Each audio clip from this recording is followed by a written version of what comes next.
Hello mga beshies! For today's video, magluto naman tayo ng halabos na hipon.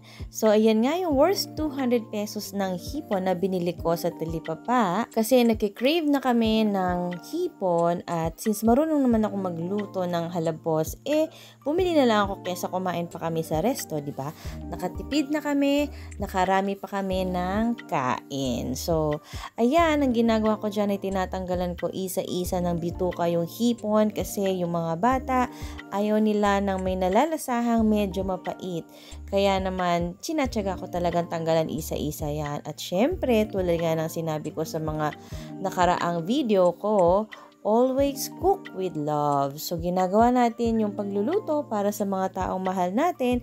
At syempre, kung mahal natin sila, ibibigay natin kung ano yung gusto nila. So, gusto nga nila ay walang nalalasahang pait. Sino ba naman na may gustong makalasa ng pait, di ba? Mga bitter yarn. Joke lang So, konting patrivia nga muna tayo. So, sabi sa Wikipedia, ang meaning ng halabos ay ang halabos or halbos o banli ay ang paraan ng pagluluto ng mga hipon sa pamamagitan ng pagpaso o pagbanli na maaaring may bahagyang pagkahilaw sa mga ito ng konting tubig na may asin. So, ito ay salitang nagmula sa Pilipinas at inihahain usually ng mainit. So, yan ang konting pa-trivia ng taon. So, by the way, dito naman sa part na to, tinatanggalan ko yan ng mga matutulis na parte ng hipon at yung mga unnecessary parts kasi hindi naman yan nakakain at nakakasugat pa. So, ayaw ko naman na nasusugatan yung mga bata pag nagbabalat na sila. And sometimes, ako din naman ang tagabalat ng mga kinakain nilang hipon. So, ayan. Tinatanggalan ko na rin dyan isa-isa. Okay lang naman. Saglit lang din naman yan. Ayaw ko kasi din ng kumakain ako ng may sagabal, no? So, gusto ko pag kumakain, diretso na lang, konting balat na lang ng hipon and then subo, no? Kayo, ganun din ba kayo? Anyway, kanya-kanya naman tayo kung saan tayo komportable, di ba? So, respeto lang.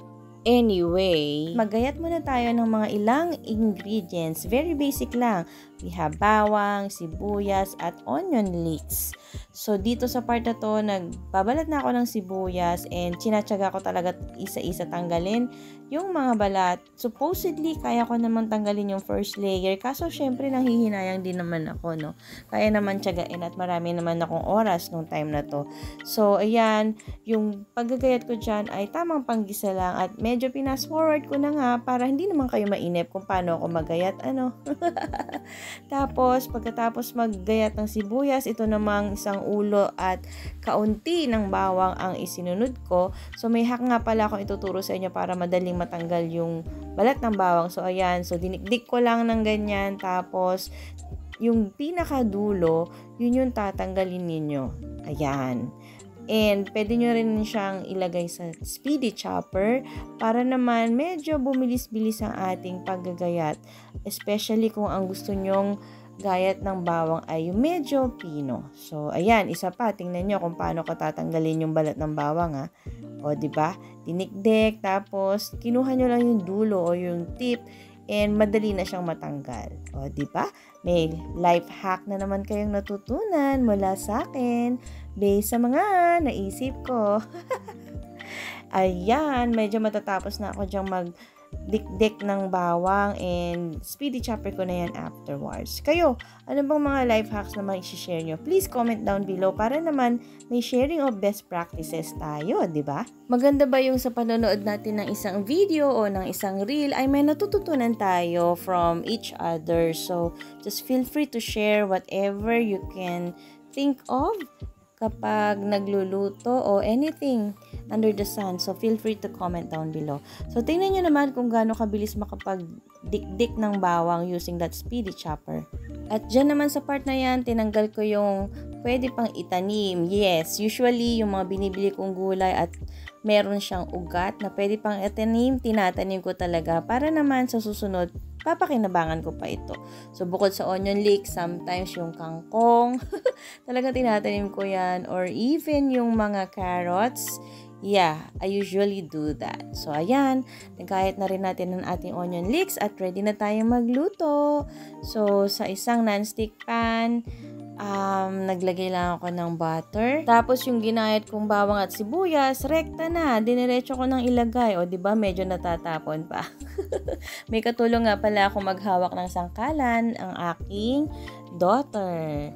So, ayan, gisa-gisa lang. At usually, gusto ko lang dyan ay caramelize lang yung sibuyas. At kung naaamoy nyo lang to guys, super bango ng combination ng bawang at sibuyas kapag ginigisa to. So, ayan, continuous lang akong naghahalo dyan. At kapag caramelized and golden brown na, pwede na nating ilagay ang mga hipon. Tapos, naglagay na rin ako ng salt and pepper to taste. And halo-halo ng kaunti. So, after that, pwede na ilagay ang Sprite. So, tansyameter tayo dito. Depende lang sa panlasa ninyo, okay? At naglagay na rin ako ng kaunting oyster sauce. So, kayo nang bahala at tumansya kung gaano kadami, ha? Depende sa panlasa ninyo. Tapos, pag halu-haluin nyo lang yan ng kaunti. And then, naglagay na ako ng onion leeks for an added aroma. So, inantay ko lang siyang kumulo. And a gentle reminder, pag nagluluto ng hipon, wag nating i-overcook. So, pag medyo nag-orange na siya, okay na yon. So, konting pakulo na lang. So, ayan, tulad niyan, pwede na. Ayan, tingnan nyo naman ang sarsa. Sobrang sarap niyan talaga. O siya, paano? Nakapagluto na tayo. Tara, kain na tayo. Till our next chikahan at bonding time based sa mga naisip ko. Thank you!